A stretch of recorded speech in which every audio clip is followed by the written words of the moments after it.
Well, Algeria's economy has enjoyed steady growth over the past few years. However, it is heavily dependent on one industry, and that is hydrocarbons. Our emerging markets editor in the Global Exchange with me, John Defterios, joining me. And this would be a fourth term for the incumbent, who, it's got to be saying, is struggling with his health and what some see as an ageing government.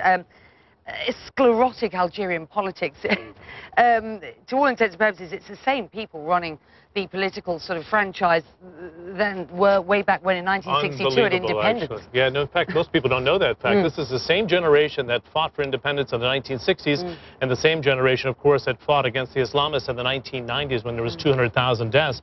As a result, Mr. Bouteflika, the president, became an ally of the United States and Europe for holding up that front in North Africa. He did not suffer from the Arab Spring like the neighbors in Libya and Tunisia, but he's aging, 77. He had a stroke last year.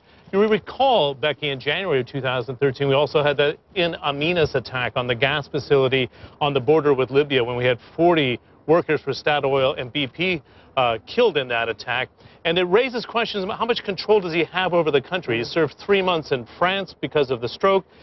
The pictures say it all. He was voting from a wheelchair today, only got on his feet to meet with John Kerry, who visited at the beginning of this month to lend his sort of support. But the economy slowed down dramatically. This is an economy that's growing better than 4%, peaked out at 6%, but the last few years, 2.5% because of that over-dependency on natural gas. And secondarily, a very young population frustrated. To see them protesting is unusual in Algeria. But the youth unemployment rate of 25% has people going to the streets. Algeria, not by any stretch a small player when it comes to energy and its sort of growing importance, correct? Strategically and geographically, extremely important. It has pipelines going into Spain, 2 of them, one going into Italy. About 60% of its production exits into Europe. But here's a few interesting facts.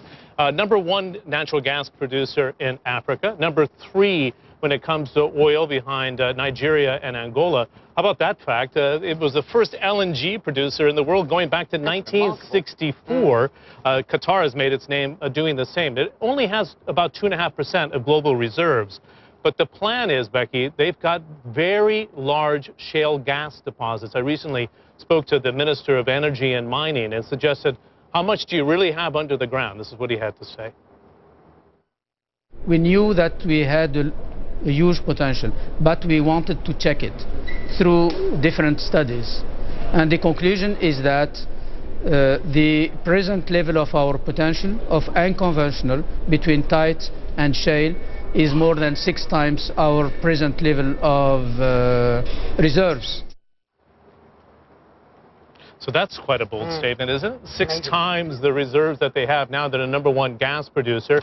Can they deliver? There's been some frustration when you come to the Middle East, which sits on 2/3 of the global reserves, for example, here in the UAE, that their hydrocarbon law is not very favorable to the producers. So they're trying to rework this law, make it more favorable to FDI. But it raises the question here. You have an aging, solid ally in North Africa, did not have the Arab Spring. But who's going to lead in the future? Does he hand over power after this election or not? And who can pass those laws to welcome the FDI in the future to become the natural gas producer? Perhaps a counter to Russia, but that takes 10, 15 years, and it's not there yet. Watch this space, because as John rightly points out, it's sort of a foregone conclusion as to who will win this election. It's what happens next going forward, and the sort of handover to the next generation, which will be really interesting to watch. John, as ever, thank you. End of the week. Have a good weekend. Yeah, thank you. End of the week here, at least. Our Thursday weekend. Yes, right.